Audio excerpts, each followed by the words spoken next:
और यहाँ उपस्थित ये जन सैलाब, आपका हौसला, आपका जुनून, आपका धैर्य, मैं इसका जितना भी सम्मान करूं, जितना भी बड़ाई करूं वो कम है। साथियों, दिल्ली से इंदौर और इंदौर से मंदसौर,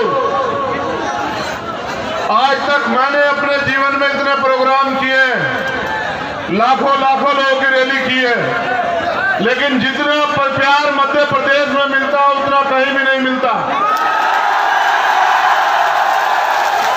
जो क्रांति की ज्वाला में मध्य प्रदेश में देखता हूं, जो क्रांति का जुनून जज्बा में मध्य प्रदेश में देखता हूं, वो मुझे लगता है कि वो पूरे देश में कहीं नहीं है मध्य प्रदेश के अलावा।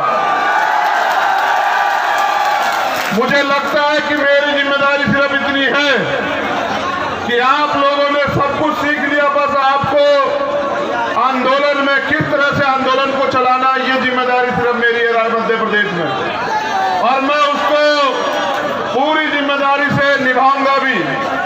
अगर आज आप पूरी जिम्मेदारी से मेरी बात को सुनेंगे, जिसको जहां जगह मिली है वो उसी जगह पे अगर एक टांग पे भी खड़ा होना पड़े, स्वाभिमान सम्मान की लड़ाई में भूखे प्यासे भी रहना पड़े, तो भी जिनको स्वाभिमान की कीमत पता है वो रहते हैं। इस उम्मीद के साथ मैं यहाँ की भीम आर्मी और आजाद समाज पार्टी के एक एक कार्यकर्ता का धन्यवाद करता हूँ। साथियों, मैं ये सोच रहा था आने से पहले, सुबह जब मेरी फ्लाइट डिले हुई तो मैंने सोचा कि जब भी मैं मध्य प्रदेश जाने के बारे में सोचता हूं, खासकर उस जगह पे जो पश्चिम राजस्थान से मिलती जुलती है,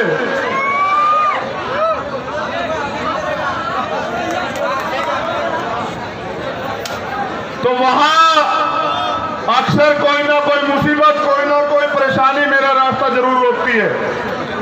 लेकिन फिर जब मैं जानकारी लेता हूं कि वहां लोग क्या चाहते हैं, तो ये एहसास होता है कि दुनिया की कोई परेशानी मुझे और आपको एकजुट करने से और मुझे आपके बीच आने से नहीं रोक सकती।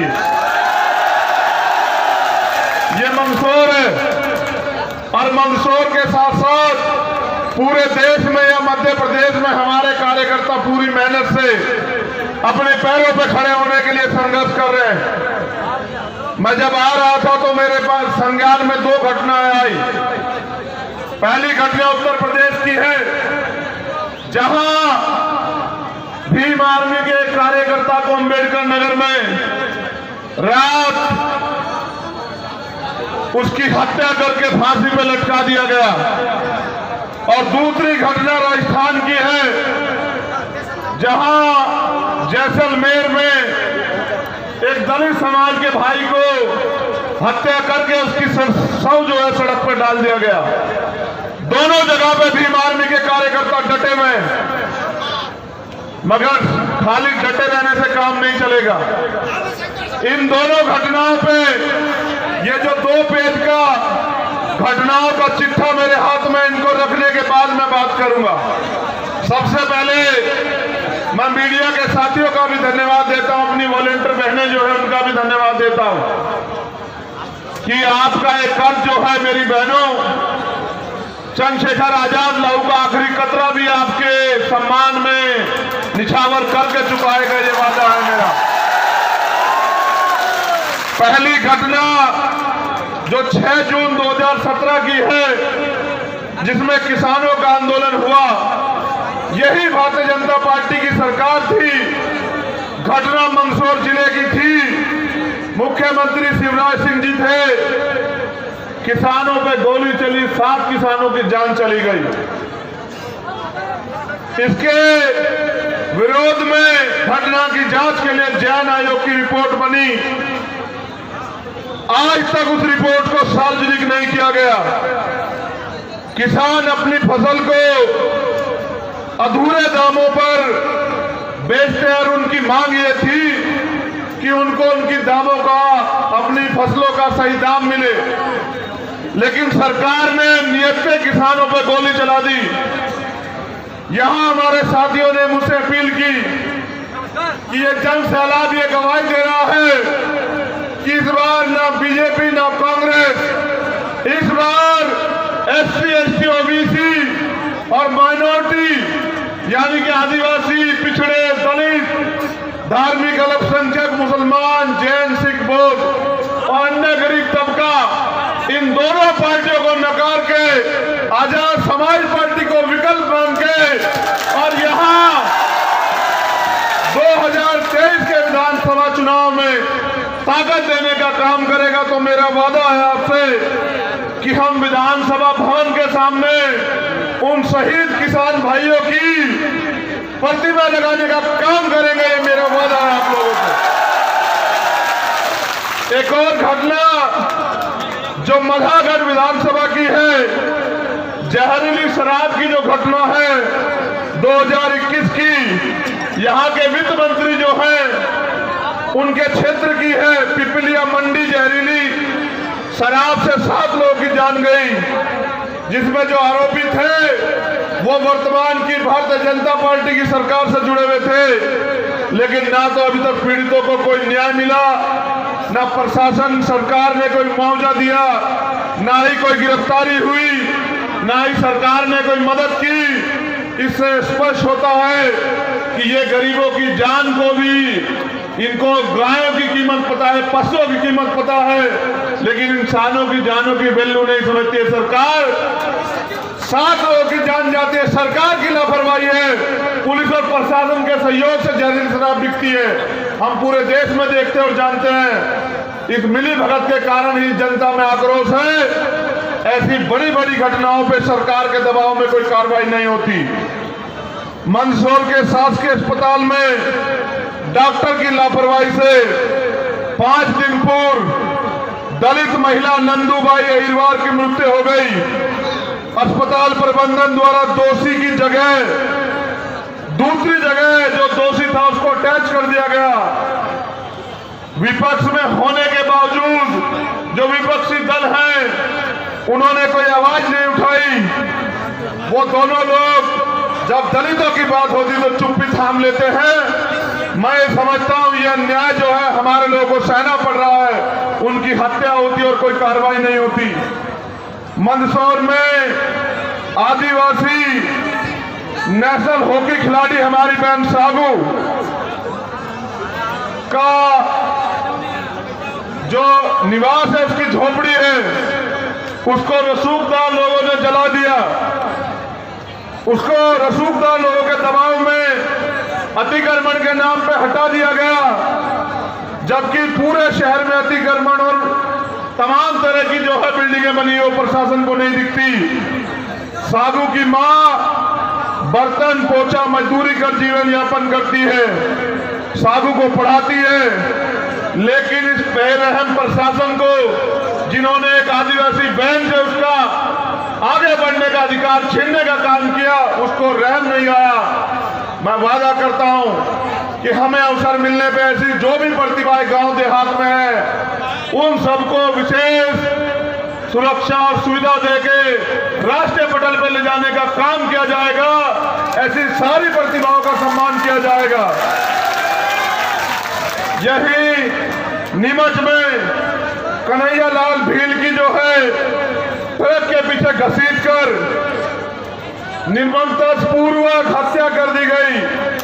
मुझे अभी साथियों ने बताया कि 7 जगह यही मंदसौर में दलित समाज के लोगों की घोड़ी रोकी गई।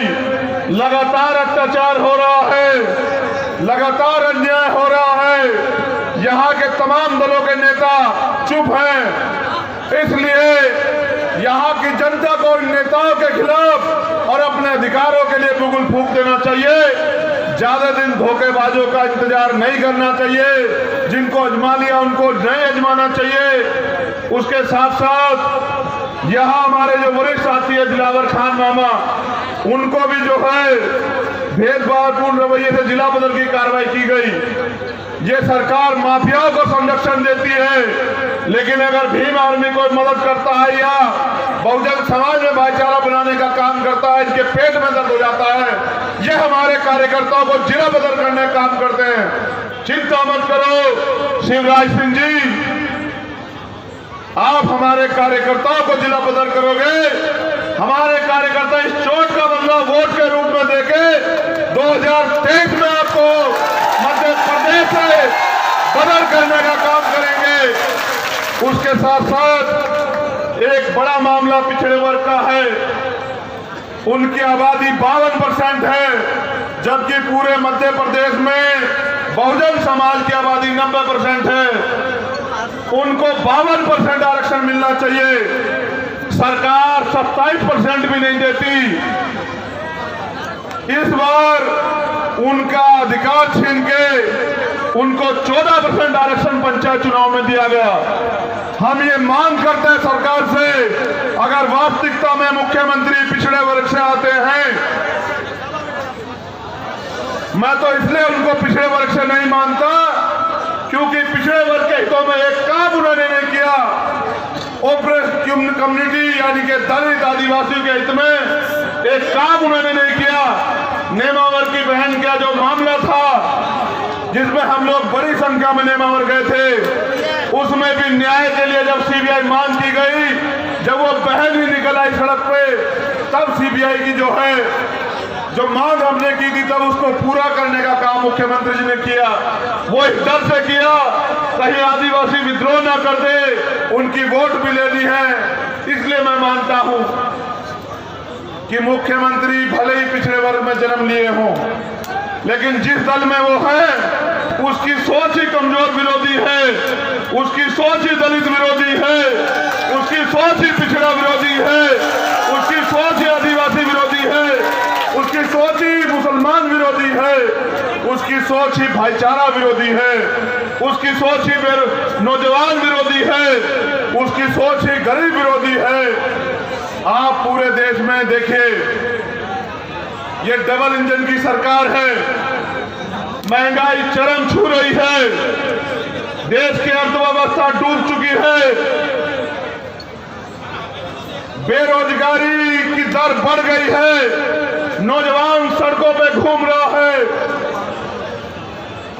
गरीब के पास खाने को रोटी नहीं है, जबकि इनके पूंजीपति मित्र जिनको पूरे देश का सरकारी सिस्टम बेच के दे रहे हैं, वो दुनिया में दूसरे नंबर पर चले गए हैं।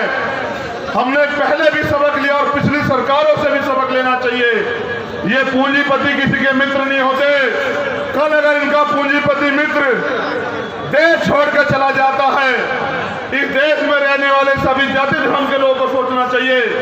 जिस देश को शहीदों ने अपने खून से सींचा, जिस देश के लिए तमाम महापुरुषों ने कुर्बानी दी, जिस देश को एकजुट करने के लिए बाबा साहब अम्बेडकर ने संविधान दिया, जिस देश को ताकतवर बनाने के लिए यहाँ के किसानों ने, मजदूरों ने मेहनत की, यहाँ के सभी वर्गों ने अपने जान से ज्यादा इस देश के तिरंगे का और देश का सम्मान किया। अगर वो इनका पूंजीपति मित्र इनके दूसरे मित्रों की तरह चला जाता है तो देश की अर्थव्यवस्था डूब जाएगी, हमारी हालत श्रीलंका से भी बुरी हो जाएगी। लेकिन देश के प्रधानमंत्री को सिर्फ और सिर्फ पूंजीपतियों की चिंता है। इसलिए मैं ये भी घोषणा करता हूं, क्योंकि हमें तैयारी 2023 के साथ 2024 की भी रखनी है, जिसका बिगुल भी हम बिहार से फूंक आए हैं। मैं आपसे ये भी वादा करता हूं, जितनी सरकारी कंपनियों को प्रधानमंत्री जी ने अपने पूंजीपति मित्रों को बेचने का काम किया है, उनके सारे पूंजीपति मित्रों की संपत्ति का राष्ट्रीयकरण करके एक एक सरकारी संपत्ति को हम लोग छुड़ाने का काम और वापिस उसका जो है सरकारीकरण करने का काम करेंगे। अगर देश हित में एक आधा पूंजीपति अगर अपनी संपत्ति का योगदान भी दे देता है तो उसका भी धन्यवाद है। अगर नहीं भी देता तो सरकार के पास अथॉरिटी होगी कि उन पूंजीपति मित्रों से उनसे वो संपत्ति ले लें राष्ट्र हित में। तो ये कदम भी जो कोई नहीं उठा सकता, वो आजाद समाज पार्टी के लोग इतनी ताकत से विधानसभा और लोकसभा चुनाव लड़ेंगे कि ऐसा कदम उठाने का भी वो लोग काम करेंगे। साथियों, मैं अगर घटना गिनाने पे आऊं तो मैं कहता हूं मेरा तो सीना छलनी है आपकी आंखें भी नम हो जाएंगी। इस अन्याय अत्याचार इस मध्य प्रदेश की सरकार में कमजोर वर्ग के लोगों के साथ हो रहा है। ना आंगनबाड़ी की बहनें खुश हैं, ना कमजोर वर्ग के मजदूर वर्ग के लोग खुश हैं, ना ही सरकारी अधिकारी कर्मचारी खुश हैं। अगर कोई खुश है, किसी के अच्छे दिन आए हैं तो वो भारतीय जनता पार्टी के आए हैं, इनके पूंजीपति मित्रों के आए हैं। प्रधानमंत्री जी यही मध्य प्रदेश में अपने जन्मदिन पे एक तरफ प्रधानमंत्री जी का जन्म उत्सव मन रहा था, वहीं दूसरी तरफ पूरा देश बेरोजगारी दिवस मना रहा था। शर्म आनी चाहिए ऐसे प्रधानमंत्री को। एक सरकारी कंपनी नहीं लगाई, जितनी सरकारी कंपनियों के जरिए कमजोर वर्ग के बच्चे आरक्षण के जरिए या मेहनत करके पढ़ लिख के आगे बढ़ रहे थे, उन सारी सरकारी कंपनी का निजीकरण करके उनको अपने पूंजीपति मित्रों को सौंपने का काम कर रहे हैं। यही इनके जन्मदिन के अवसर पे पता लगा कि 8 चीते जो हैं वो लाए गए नामीबिया से, और प्रधानमंत्री जी और देश का वो मीडिया जिसका जमीन मर गया है, वो बड़े बड़े प्रोग्राम करके दिखा रहा था कि पता नहीं देश में क्या आ गया है। मैं उन मीडिया के साथियों से भी ये पूछना चाहता हूं और आप सब लोगों से भी ये सवाल करता हूं कि उन्होंने प्रधानमंत्री से क्यों नहीं पूछा कि प्रधानमंत्री जी चीते तो आ गए, काला धन कब आएगा?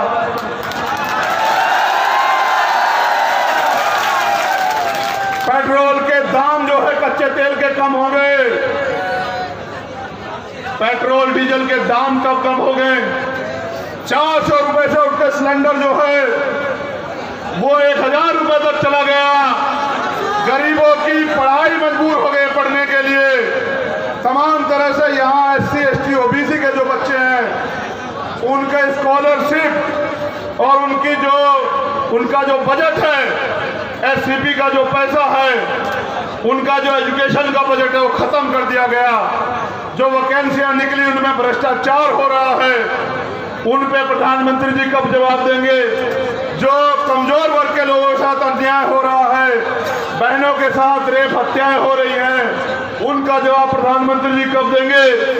जब हमारे देश की मीडिया उनसे ये नहीं पूछती कि अर्थव्यवस्था डूब रही है, हम और चीन एक समय आजाद हुए, आज चीन कहां खड़ा है और हम कहां खड़े हैं, एक बार इस देश की मीडिया सवाल नहीं करती। मैं आपसे भी कह रहा हूं, जब ये देश कमजोर हो जाएगा तो जनता आपसे भी सवाल पूछेगी। ये मीडिया के लोग, ये कॉर्पोरेट सेक्टर के लोग आपको भी नौकरी से निकाल देंगे। आपके बच्चे भी इस देश में पढ़ते हैं, वो भी इस देश से ही जो है महंगाई का सामना कर रहे हैं। आप क्यों कभी मीडिया के लोग उनसे सवाल नहीं करते कि ये हालत बना दी है देश की और कोई कुछ कह नहीं सकता? अगर कोई कुछ कह दे, पहले वे जानते थे कि CBI ED इनकम टैक्स भ्रष्ट लोगों पर छापे डालती है, आज CBI ED इनकम टैक्स सिर्फ और सिर्फ विपक्ष पे छापे डालती है, और इसलिए डालती है क्योंकि सरकार को विधायक खरीदने हैं और सरकार को विपक्ष की सरकारें गिरानी है। ये सारा जो है खेल सत्ता का रचा जा रहा है, लेकिन इस सत्ता में गरीब कमजोर पिस रहा है, बहनों के सपने खत्म हो रहे हैं। मैं आपसे भी पूछना चाहता हूं, एक बार मैं आपकी संख्या आपकी मोबाइल की टॉर्च से देख लूं कि आप कहां तक खड़े हैं। एक बार अपनी मोबाइल की टॉर्च जला के मुझे दिखाओ कि आप कहां तक खड़े हो, मेरी आवाज कहां तक जा रही है।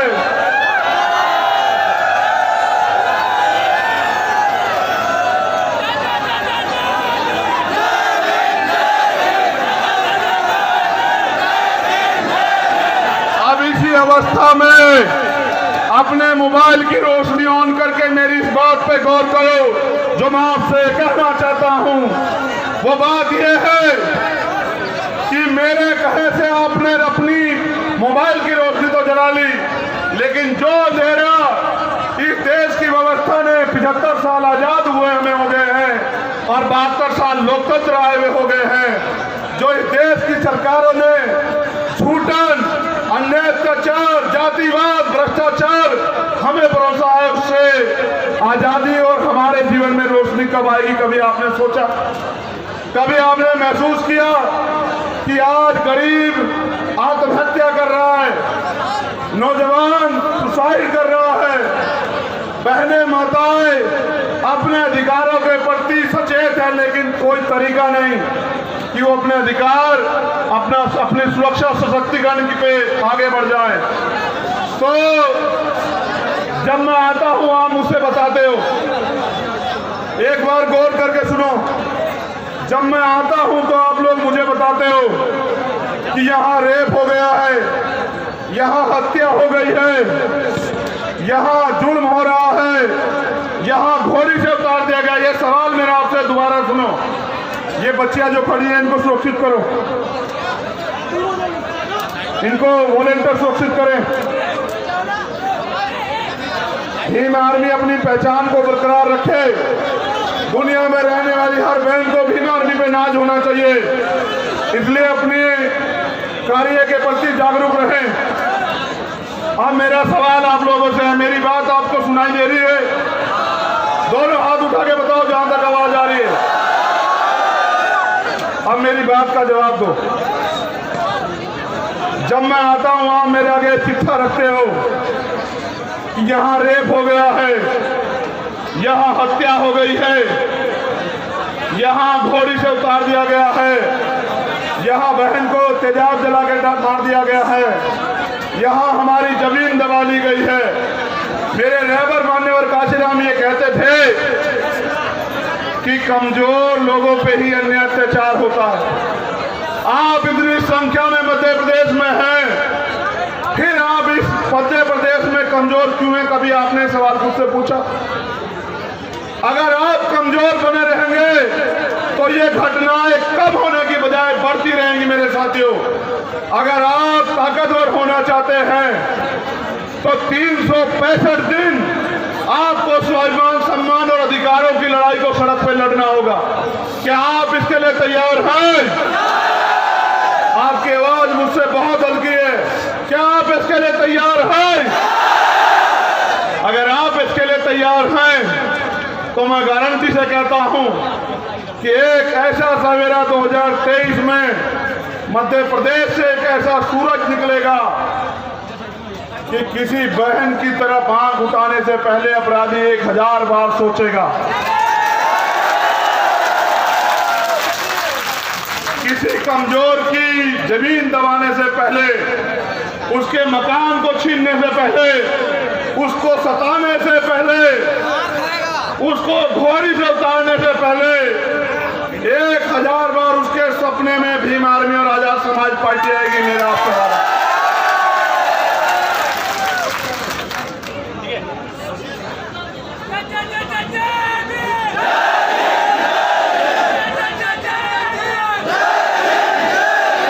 इस पानी के घूंट से मेरी प्यास तो बुझ गई है, लेकिन जो ज्वाला, जो जुनून, जो आग आपके अंदर लगी है, वो इस पानी से ठंडी नहीं होनी चाहिए।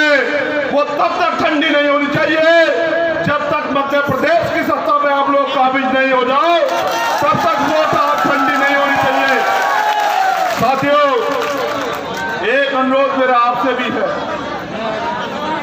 मुझे अगर आप दिल से पूछोगे, ईमानदार होने के नाते मैं आपसे सच कहूंगा, मुझे उम्मीद नहीं थी कि आप नेमावर का भी रिकॉर्ड तोड़ दोगे।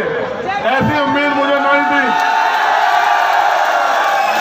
लेकिन मैं आपसे कहना चाहता हूं कि एक दिन जुटने से हम लोग जो हैं वो कामयाब नहीं हो सकते। एक तो मेरा पहला आपको निर्देश है कि जो भी साथी सभाया रैली में आए, चाहे वो ना आए, लेकिन आए तो हेलमेट लगा के आए। मेरी आवाज बात समझ आई आपको? अगर आप मुझसे प्यार करते हो, अगर आप मुझ पे भरोसा करते हो, तो मेरी इस अपील को जरूर मानो, क्योंकि एक साथी को मैं सागर में खो चुका हूं। मैं आपसे ये अपील करता हूं, आप एक एक व्यक्ति मेरे लिए बहुत कीमती हो। आपके प्यार से मैं यहां मंदसौर की धरती पे अपने घर से 1000 किलोमीटर से ज्यादा दूर, परिवार से भी ज्यादा बड़ा परिवार यहां देख रहा हूं। मैं आपसे ये कहना चाहता हूं, आपकी जान मेरे लिए बड़ी कीमती है। मैं आपसे अपील कर रहा हूं, मैं हाथ भी जोड़ सकता हूं, आप जानते मेरा नेचर नहीं है हाथ जोड़ने का, मैंने झुकना कभी सीखा नहीं है, लेकिन आपकी जान मेरे लिए कीमती है। मैं दोनों हाथ जोड़ के आपसे अपील कर रहा हूं कि चाहे आप 1 महीने का मोबाइल का रिचार्ज ना कराएं, चाहे आप एक टाइम का खाना जो है वो कम कर दें, लेकिन एक अच्छा हेलमेट जरूर खरीद लें, क्योंकि अगर आप में से किसी को कुछ हो जाता है तो शायद मैं अपने आप को खुद को जो है माफ ना कर पाऊं, या फिर मैं आपसे अपील करूंगा कि हो जाने दो, मेरी सभा को कमजोर आप लोग मत आया करो। लेकिन क्योंकि आपकी एक लापरवाही घर में जो माँ और बहन है, जो पिताजी है, उनके सारे सपने कुचल देगी। इसलिए मैं आपसे अपील कर रहा हूं कि अगर आप मुझसे प्यार करते हैं तो कृपया जो है, हम जब संविधान की बात करते हैं, जब हम बाबा साहब की बात करते हैं, तो जो कानून बनाया गया है वो हम पे भी उतना ही लागू होता है जितना दूसरे पे होता है। तो मेरा आपसे निवेदन है कि आप संविधान के दायरे में, लोकतंत्र के दायरे में इतने ताकतवर बनो कि जो लोग आज आपका अपमान करते हैं वो भी आपको ऐसे आग उठा के देखिए, इतने ताकतवर बनो, लेकिन संविधान के दायरे में बनो। जब जब हम अपने आंदोलन को मजबूत करने के लिए आगे बढ़ रहे होते हैं, तभी तभी विरोधी साजिश रच के छोटी छोटी सेना और संगठन से हमारे लोगों के साथ एट्रोसिटी या आमना सामना करवाने का काम करता है। हमें दुश्मन की साजिशों से सावधान रहना है, क्योंकि हमारा जो लक्ष्य है वो टकराने से नहीं, वो कामयाबी के रास्ते पे तेजी से चलने से पूरा होगा। तो छोटी मोटी सेना पहना के चक्कर में मत पड़ा करो। मैं आपसे कहना चाहता हूं कि आप मेहनत से अपना काम किया करो, गांव गांव जाया करो, समाज के लोगों को तैयार किया करो। मुझे हवा लगेगी इसलिए आप ये कूलर चला रहे हो, इसको बंद कर दो। धन्यवाद। देखो, जब मेरा समाज यहाँ सुबह से बैठा हुआ है और मैं तो यहाँ मंच पे, वो यहाँ पसीने पसीने हैं, तो मुझे भी अधिकार नहीं कि मैं कूलर की हवा लूं। ये भी समाज के साथ धोखा है, मैं ऐसा धोखा स्वीकार नहीं करता हूं। मैं आपसे कह रहा था, जो मेरी बात पे गौर करो। देखो, पूरे देश में आप सोशल मीडिया के माध्यम से देखते हैं, इसको छोड़ दो कूलर को, इस कूलर की हवा से ज्यादा जो है, जो मैं दुख पूरे देश में रोज देखता हूं। अभी वहां बिहार में हमारे एक हॉस्टल में गोली चला दी गई कल रात, 3 बच्चों को गोली लगी, एक की हालत गंभीर है। मैं फिर कह रहा हूं, ये अत्याचार आपके जीवन में जब तक रहेगा, जब तक आप इसका मुंह तोड़ जवाब देने के लिए तैयार नहीं हो जाते।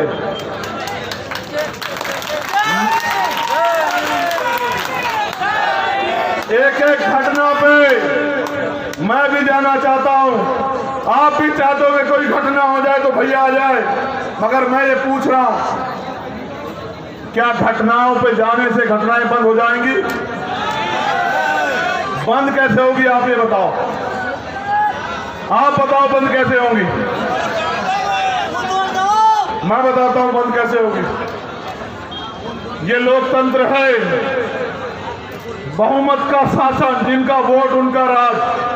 इसलिए हमारे रहबर ने नारा दिया कि वोट हमारा राज तुम्हारा, वोट हमारा राज तुम्हारा। तो जब वोट आपके पास है तो आपका राज क्यों नहीं, आप इस बात पे क्यों नहीं सोचते? फिर दूसरी बात उन्होंने कहा जिसकी इतनी संख्या वाली उसकी इतनी हिस्सेदारी, या 90% संख्या बहुजन समाज के लोगों की है और उनकी हिस्सेदारी नखून के बराबर है। वो कांग्रेस बीजेपी में रहते अपने समाज की आवाज भी नहीं उठा सकते। इसका उदाहरण है राजस्थान कि वहां दलितों की खाल खींची जा रही है, दलित समाज के लोग पलायन को मंजूर है। उनकी पार्टियों में, सरकार की पार्टियों में बैठे नेता को इतनी हिम्मत नहीं कि वो अपने समाज की आवाज उठा दे। और यहाँ भी इस सरकार में भी पॉलिटिकल रिजर्वेशन की वजह से काफी बड़े संख्या में SC, ST और OBC के विधायक और MP भी मौजूद हैं। उनकी भी इतनी हिम्मत नहीं कि वो अपनी सरकार के खिलाफ जाके अपने समाज के लिए एक आवाज उठा दे। इसलिए मैं आपसे कह रहा हूं, इन तनख्वाहिए नेताओं का भरोसा छोड़ दो और इस बार पूरी ताकत लगा के अगर आप मेरी बात को मानते हैं तो गांव-गांव जाके बहुजन समाज में भाईचारा पैदा करो। और भाईचारा पैदा करके वोट कितनी बड़ी ताकत है, वोट इतनी बड़ी ताकत है कि इस वोट की वजह से जो लोग आपकी गलियों में भी नहीं आया करते थे, जो लोग आपको छूना भी पाप समझते थे, वो भी आज आके आपके पैर पकड़ने का काम करते हैं। कोई आपके यहाँ खाना खाने का नाटक करता है, कोई आपके पैर धोने का नाटक करता है, कोई आपके यहाँ समरसता भोज करता है। ये इतनी बड़ी ताकत, जहाँ जो लोग आपको छूना पसंद नहीं करते थे, आज वो आपके घरों में आकर बैठते हैं। अगर ये ताकत अगर कोई है तो ये ताकत सिर्फ आपकी वोट है, जिसके लिए बाबा साहब अम्बेडकर ने अपने 4 बच्चे कुर्बान किए। मैं आपसे भी पूछ रहा हूं, जिस रहबर ने अपने 4 बच्चे हमारे लिए कुर्बान कर दिए कि हम इस देश में आजादी से जीत सकें, उस रहबर के मिशन को आगे बढ़ाने की जिम्मेदारी क्या हमारी नहीं है? इतनी हल्की आवाज में तो मैं समझता हूं कि क्या तो आपने खाना नहीं खाया या अब आप गर्मी से थक चुके हो। तो मैं आपसे दोबारा पूछता हूं कि जिस रहबर ने अपने 4 बच्चे इसलिए कुर्बान कर दिए कि चंद्रशेखर आजाद के तन पे अच्छे कपड़े रहे और कमजोर वर्ग को समानता, अधिकारों का, आजादी का जीवन मिले, उनके मिशन को कामयाब करने, आगे बढ़ाना क्या हमारी जिम्मेदारी नहीं है? आज हमारी जिम्मेदारी नहीं है? क्या उनके मूवमेंट को कामयाब करना हमारी जिम्मेदारी नहीं है? उन्होंने ये कहा 18 मार्च 1956 को, मेरी बात पर गौर करना नौजवान साथियों, अगर आप कहते हो कि आप एक पैर पर खड़े हो तो मैं वादा करता हूं कि मैं आप बाकी स्पीच एक पैर पर खड़े होकर दूंगा, लेकिन मेरी बात पर गौर करो। उन्होंने कहा कि मुझे मेरे पढ़े लिखे लोगों ने धोखा दिया। कहा है नहीं कहा? उन्होंने ये भी कहा जो बात कोई नहीं बताता, उन्होंने कहा कि मैं चैन से मरना चाहता हूं, मैं बूढ़ा हो चला हूं, मैं बीमार रहता हूं, जो मैं अपने समुदाय के लिए करना चाहता था उसका 10% भी नहीं कर पाया। उन्होंने हमसे भी ये कहा, जो इतिहास में हम पढ़ते हैं वो सबके लिए था, उस समय के लोगों के लिए भी, आज हमारे लिए भी, कि जब मैं अपने चारों तरफ देखता हूं तो मुझे एक भी नौजवान ऐसा दिखाई नहीं देता जो इस आंदोलन का बंबू बन के, इस आंदोलन का सिपाही बन के इस आंदोलन को आगे बढ़ा सके। मैं चैन से मरना चाहता हूं। अगर नौजवान इसकी जिम्मेदारी लेकर खड़े हो जाए तो मैं चैन से मर सकूं। उनका सपना था। उनके साथ साथ मेरे गुरु, मेरे रहबर काशीराम साहब का भी ये सपना था कि देश पे लोकतंत्र के जरिए कमजोर वर्ग के लोगों की हुकूमत आए, वो इस देश का हुक्मरान बने। उन्होंने कहा भी है, जिस बात का जवाब मैंने आपसे मांगा, उन्होंने कहा कि हुक्मरान समाज की बहन बेटियों के साथ अन्याय अत्याचार नहीं होता, हुक्मरान समाज की मूछें नहीं काटी जाती, हुक्मरान समाज की हत्याएं नहीं होती, हुक्मरान समाज का हाथ ऐसे फैला नहीं होता। उनका भी सपना था कि देश में कमजोर वर्ग के लोग का राज आए, इसलिए उन्होंने कहा कि आप अपनी वोट का सदुपयोग करो, अपनी वोट के जरिए अपना राज लाओ। क्या उनका सपना पूरा करना उनकी नस्लों की जिम्मेदारी नहीं है क्या? इस देश के संविधान को खतरा है। खतरा किससे है मुझे बताने की जरूरत नहीं है। किससे खतरा बताओ, किससे खतरा बताओ जोर से। खतरा आपसे। मेरी बात को मजाक में मत लो, सच बता रहा हूं, क्योंकि जिसको ज्यादा जिस चीज से मिले उसकी जिम्मेदारी बैठती है। जैसे आप अपने घर की रक्षा करते हो उसी तरह संविधान की भी रक्षा करो। आपकी लापरवाही की वजह से देश के संविधान खतरा है, वरना मुट्ठी भर लोगों की हिम्मत है कि वो देश के संविधान को खतरा पहुंचा दे। मैं आपसे अपील करता हूं, आप में से कितने लोग मुझसे सच्ची मोहब्बत करते हैं? हाथ उठा के बताओ। चलो ठीक है, फिर मेरी एक बात पे गौर करो। सच्ची मोहब्बत ये नहीं होती जो आप हाथ उठा के बताते हो। सच्ची मोहब्बत तब मानी जाए अगर आप कल से काम पे लग जाओ और अपने पैरों से अपने सस्ते साधनों पे मोटरसाइकिल, साइकिल, पैदल जा जाके पूरे मध्य प्रदेश में ये ऐलान कर दो कल से कि अब हम यहाँ गुलामी नहीं सहेंगे। अगर आप ये ऐलान कर दो, उसके साथ साथ आप ये भी तय करो, गौर करना मेरी बात पे, कि जो भी भारतीय संविधान का अपमान करेगा, जो भी हमारे अधिकारों के खिलाफ आंदोलन करेगा, रैली निकालेगा हमारे आरक्षण के खिलाफ, दलित पिछड़े आदिवासियों के आरक्षण के खिलाफ, जो भी हमारे एक्ट के खिलाफ रैली आंदोलन करेगा, जो हमारे देश के संविधान को बदलने की बात करेगा, ऐसे समाज और ऐसे दल को हम लोग 3 चीज देना बिल्कुल बंद कर देंगे। चाहे वो हमारा दोस्त क्यों ना हो, चाहे वो हमारा जो है करीबी क्यों ना हो, ना तो हम उन्हें दान देंगे, ना हम उन्हें सम्मान देंगे, और ना ही हम उन्हें मतदान देंगे। हम दान अगर देंगे तो देंगे स्कूलों में, कि गरीब के बच्चे भी स्कूलों में पढ़ पाएं। अगर हम सम्मान देंगे तो उसको देंगे जो हमारे समाज का सम्मान करेगा, और अगर हम मतदान करेंगे तो सिर्फ और सिर्फ SC, ST, OBC और माइनॉरिटी समाज के लोगों को करेंगे बस। जिस दिन आपने मन पक्का करके ये घोषणा कर दी, जैसे बाबा साहब अम्बेडकर ने कहा था कि जाओ अपनी दीवारों पे लिख दो कि हमें इस देश का शासक बनना है, जिस दिन आपने घोषणा कर दी, मैं गारंटी से कहता हूं कि किसी की मां ने दूध नहीं पिला, आपके अधिकारों के खिलाफ उनकी समाज का एक व्यक्ति सड़क पे आ जाए।